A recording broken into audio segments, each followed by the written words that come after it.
Hey, I want to share a little bit about Zotero.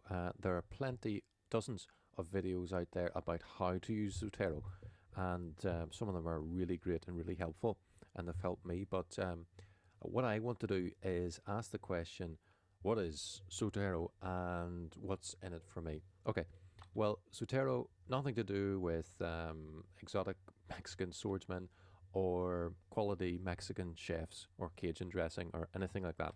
It's a tool for academics. Maybe that's you. Maybe you're an academic pure et dur. Maybe you're an academic, well, somebody who has to use the academic stuff to get your job done. Okay, you have to write term papers, you have to write dissertations, whatever. It's for yourself. But I want to think about it more in terms of your aim. How do I fulfill my aim? How do I get where I want to go? And how do I achieve my goals, my intermediary goals to get there? And I think that if you're an academic or somebody has to use academics, then this is a tool that's going to get you where you want to go. As I say, this is not an in depth, turn by turn how to on Zotero and all its features.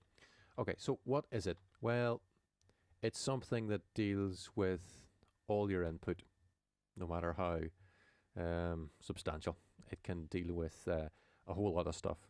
And it's about, well, it's a bucket. It's a bucket in which to throw the citations and references that you have accumulated, that you accumulate. Okay. Now, also you could think of it as more than a bucket, like a car park.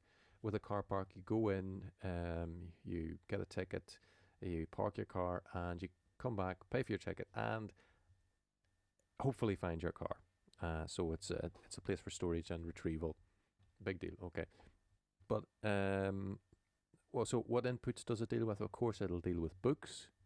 Any book you read makes it easy. It deals with any internet stuff. This is the age of Wikipedia and academic soup blog, and it's not all just rubbish out there. Um, just a side note, Zotero works with your computer in Firefox. Sorry, it's a Firefox plugin, so it's right there when you need it. When you're reading a PDF or in your browser or surfing the web, it's ready to spring into action. In fact, it's for everything you read. It can store a citation for just about anything really.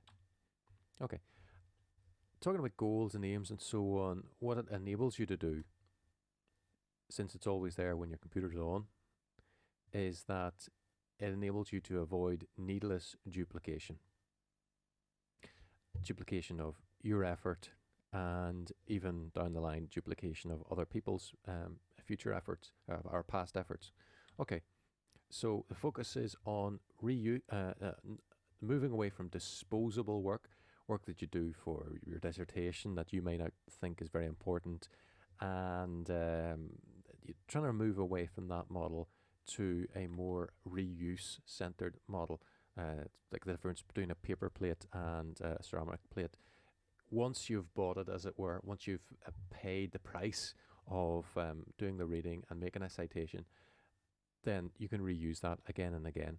Another way of looking at it, just not, apart from just pure reuse, is that this is like putting money in a bank. In the days when we have interest rates, those days will be coming back very soon. But it's like accumulating capital which bears interest. So year upon year, you have this corpus of work that you've done, and year upon year, you can build upon that foundation rather than having to look up the same reference again and again or forget about the stuff that you've already looked up. Okay, more than that, another way to think about it is it's a multi-tool. It doesn't just deal with inputs. Once the stuff's in there, it can group and mix and combine stuff from different sources. So be it from the web, journals, online journals, offline journals, emails, whatever, it'll reference it. And in order to do that, it has an extensive means of filing, labeling, sorting the citations and references that you put in. So you can tag, you can group, you can link, you can do all these things with diverse materials. You can put things into collections, and you can put, unlike in the physical world, you can have one citation reference in multiple groups, collections, and so on as it suits you. Fine. So we're talking about labeling it. That's labeling's the one way to look at it. Another paradigm, as it were, for looking at Zotero is that it's a factory. It's with a factory, there are people inside doing work. That's you. That's you reading the book, putting the citation in, taking time to label it, and so on. But it's enabling you, just like the worker, to produce something, or maybe the factory owner. You're more like the factory owner who also has to work. So you're working at producing something. That production might be a paper, a book, a journal article, a blog post, whatever it happens to be. Zotero is that factory, that tool of production. Okay, so it's a tool. At the other end, apart from sorting and collecting, it's also a tool. At the publishing end, it's a great tool. So there are diverse ways of publishing, as we all know. We could all list them: blogs and wikis and journals, whatever it happens to be. All of those materials it handles, it'll integrate with Microsoft Word, it'll integrate with OpenOffice, and it'll work with Google Docs. You name it, it'll work with it, and hopefully there's more stuff in the pipeline as well. Okay, so I'm not quite sure why that's there. I'm sure there was a good reason though.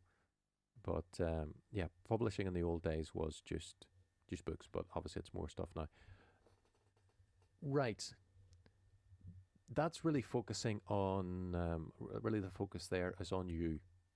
You as an academic, or a reluctant academic who has to use the academic technology to get their, fulfill their aims and so on. But you're probably part of a community, or you want to be part of a community, or certainly you're part of a group of people that may not presently be linked person to person, but are linked in that they're working on the same type of subject. Now, you can not only multiply your effort yourself, but through using the sharing function of Zotero, you can avoid duplication and share and divide the labor across geographical boundaries, across time boundaries, and so on. So you can create a free account, and you can have your different collections. If you're not sure what that is, then just search it on YouTube, Zotero collections. You'll get something helpful. You can choose to make your collections invisible to anybody else. You can share it with a limited number of people whom you choose, and you can also share it with the world. So depending on your individual goals and aims, Zotero will enable you to divide labor across the time zone, focusing on one task. Okay, and it does this via the cloud. So all you need is a Firefox browser and the Zotero plugin, and you're flying. Now, let's focus back on the developing world. This changes things. Chances are that your national language team has, well, it's almost certain that they have laptops, mobile phones, whatever. If they're not already on the internet, they'll be on the internet soon.